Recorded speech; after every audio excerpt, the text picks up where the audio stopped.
My name is David Chen, and I'm an aviation investigator. For the past 11 years, I've been haunted by one case that changed everything I thought I knew about modern aviation. Tonight, I'm going to tell you about the most mysterious disappearance in aviation history and why it still keeps me awake at night. It was the 8th of March, 2014. I was working late in my office in Kuala Lumpur when my phone rang at 2:47 a.m. The voice on the other end was trembling. "David, we have a problem. A big one. Flight MH370 is missing." Missing in 2014? With all our radar systems, satellite tracking, and modern technology? I thought it was impossible. I was wrong. Let me take you back to that night. Malaysia Airlines Flight 370 was scheduled to fly from Kuala Lumpur to Beijing. Nothing unusual about that route. It's one of the busiest in Southeast Asia. The Boeing 777 was in perfect condition, the crew was experienced, and the weather was clear. At 12:41 a.m., Captain Zahari Ahmad Shah, a veteran pilot with 18,000 flight hours, guided the aircraft down runway 32R.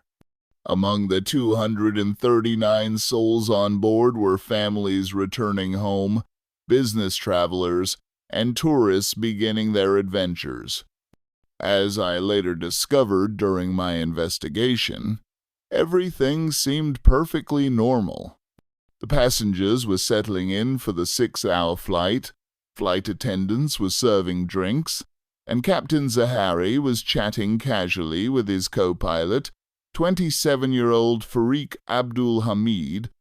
At 1:07 a.m., the Aircraft Communications Addressing and Reporting System, we call it ACARS, transmitted its routine position report. The plane was cruising at 35,000 feet, making good time toward Beijing. Then, at 1:19 a.m., something happened that still gives me chills. Captain Zahari's voice crackled through the radio for the last time. "Good night, Malaysian 370. Those would be the last words ever heard from Flight MH370. 2 minutes later, at 1:21 a.m., the plane's transponder went silent. For those who don't know, a transponder is like an aircraft's identity card. It tells air traffic control exactly where the plane is, how fast it's going, and its altitude. When it goes dark, the plane becomes invisible to civilian radar.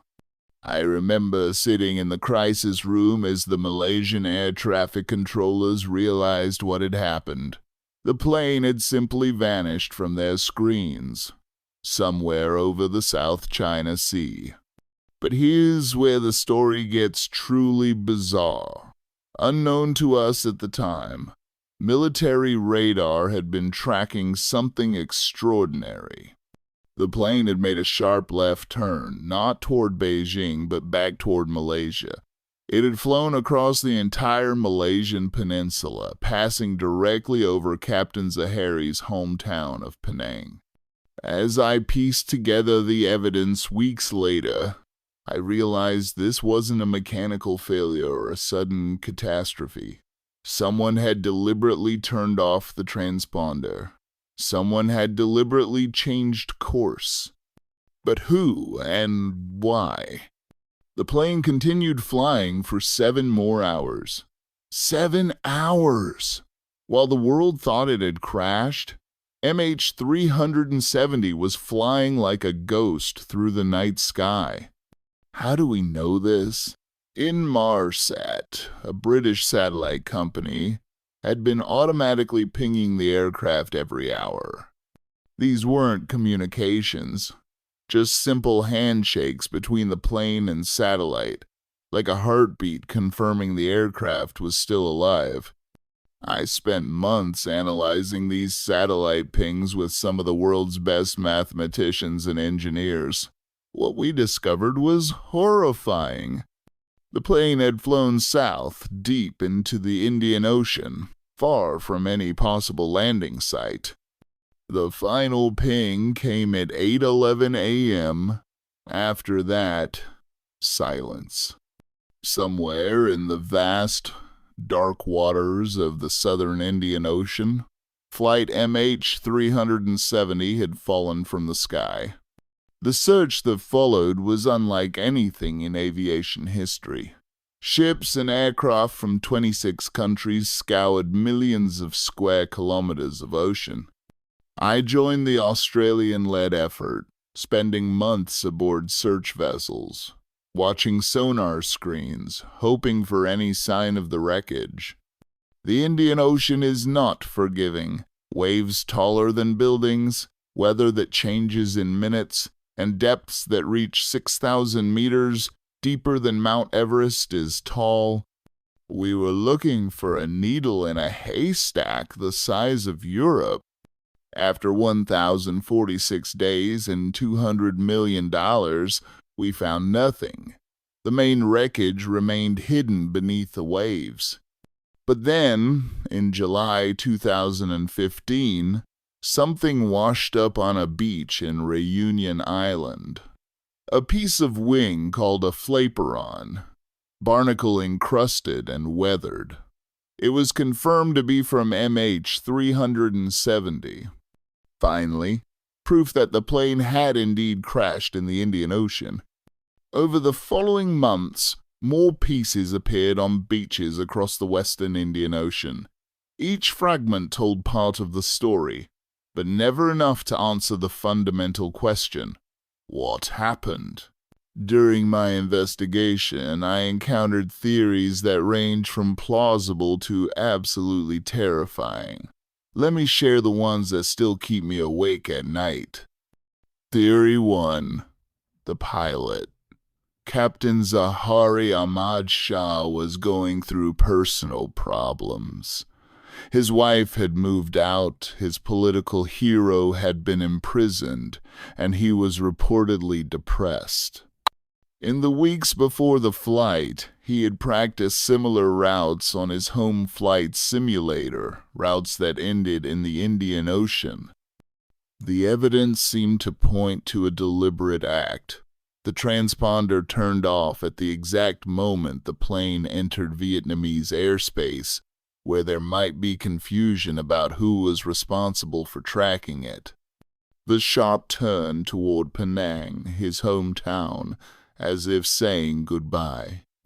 Theory 2. Hijacking.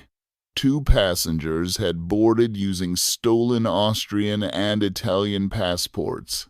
Could this have been a terrorist plot gone wrong? Perhaps hijackers had taken control but didn't know how to fly the plane, leading to the erratic course changes. Theory 3. Cyber attack. Some experts believe the plane's systems could have been hacked remotely. In 2014, aircraft cybersecurity was still in its infancy. Could someone have taken control of MH370 from the ground? Theory 4. Mechanical failure. A catastrophic decompression or fire could have incapacitated the crew while leaving the autopilot engaged. The plane might have flown on, with everyone aboard unconscious until it ran out of fuel. Each theory had evidence supporting it, but none could explain everything. The mystery deepened with every new piece of information. Throughout my investigation, I worked closely with the families of the passengers. Their pain was unbearable to witness. Sarah Bodge, whose partner Philip Wood was on board, spent years searching for answers. "I just want to know what happened," she told me, tears streaming down her face. "I need to know if he suffered." The Chinese families, who made up 2/3 of the passengers, held vigils and protests. They accused governments of covering up the truth. Some refused to accept that their loved ones were dead. clinging to hope that somehow, somewhere, the plane had landed safely.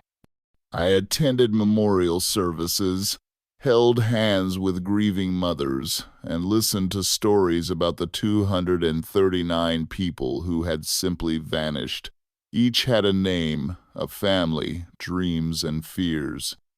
They weren't just statistics, they were human beings who deserved answers.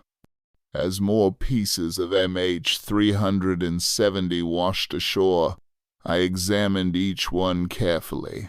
The damage patterns told a story of a high-speed impact with the ocean.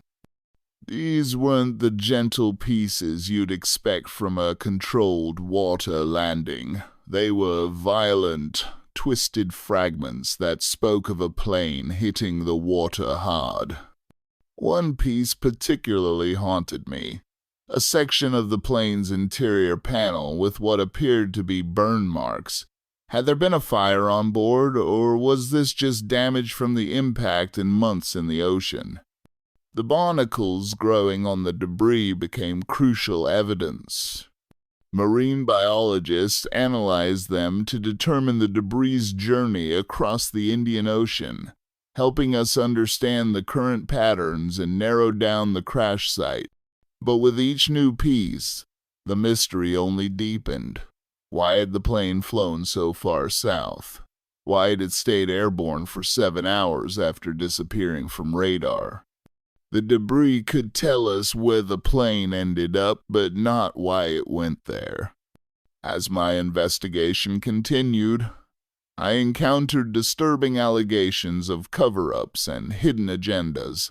Some claimed that military radar data was being withheld, that governments knew more than they were revealing. Malaysia's handling of the crisis was heavily criticized. Conflicting statements, delayed responses, and apparent attempts to control the narrative led many to believe crucial information was being suppressed. I spent months trying to access classified military radar data. When I finally saw it, I understood why it had been kept secret. The radar showed that after the transponder went dark, the plane had flown a deliberate, calculated route, not the erratic path of a plane in distress. This wasn't an accident. Someone had been in control of that aircraft, making conscious decisions about where to fly. But who? And why did they want to disappear without a trace? Even after 11 years of investigation, fundamental questions remain unanswered. If the pilot was responsible, why did he take 238 innocent people with him? Why choose such an elaborate method when there were simpler ways to commit suicide? If it was a hijacking, why did the hijackers fly the plane for 7 hours without making any demands? What could they possibly have gained from crashing in the middle of the ocean? If it was a mechanical failure, why did the plane change course so dramatically? Why didn't the crew send any distress signals? The more I investigated, the more questions arose. Each answer led to 10 new mysteries. It was as if the plane had been deliberately designed to vanish without explanation. Just this year, Malaysia approved a new search effort. Ocean Infinity, a marine robotics company, will spend the next 18 months searching a 15,000 square kilometer area of the southern Indian Ocean. They're using autonomous underwater vehicles with advanced sonar technology. I'm cautiously optimistic. If anyone can find MH370, it's Ocean Infinity. They've already proven their capabilities by locating other lost aircraft in challenging conditions. But part of me wonders, do we really want to know the truth? Some secrets are buried so deep for a reason. What if the answer is more terrifying than the mystery itself? This investigation has changed me. I've seen how quickly our modern world can lose a massive aircraft carrying 239 people. I've witnessed the pain of families who may never get closure. I've learned that even in our connected, monitored world, it's still possible to simply disappear. Every time I board a flight now, I think about MH370. I look at the other passengers and wonder, what would I do if this plane suddenly changed course? What would I think in those final moments? The case has taught me that aviation, despite all our technology and safeguards, still contains mysteries we can't solve. It's humbled me as an investigator and as a human being. Because of MH370, aviation has changed. Airlines now track their aircraft every 15 minutes over ocean areas. Flight recorders have longer battery lives. Cockpit security has been enhanced. But these changes feel insufficient. We've addressed the symptoms, not the disease. The fundamental question remains.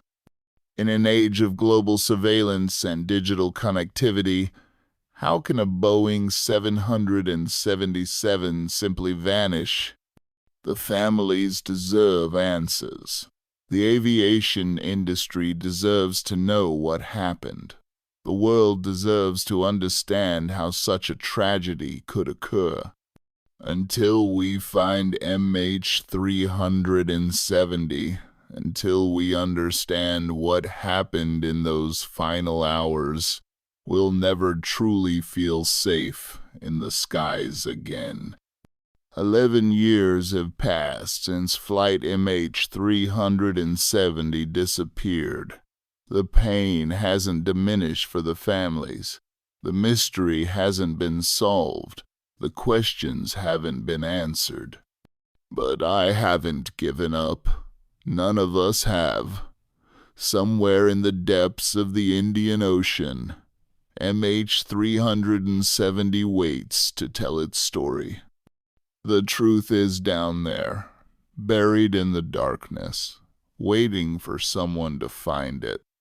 As I finish this account, I'm reminded of the words inscribed on the memorial to the 239 souls who vanished that night. Forever in our hearts, forever in our search for truth. The search continues. The mystery remains. And somewhere in the vast ocean, flight MH370 keeps its secrets for now. But I promise you this, we will find the truth. We will solve this mystery, and we will never forget the 239 people who simply vanished into the night. The story of MH370 isn't over. It's just waiting for its final chapter to be written. Thank you for listening to this story. If you want to stay updated on the latest developments in the MH370 investigation, make sure to subscribe. The truth is out there, and together we'll find it.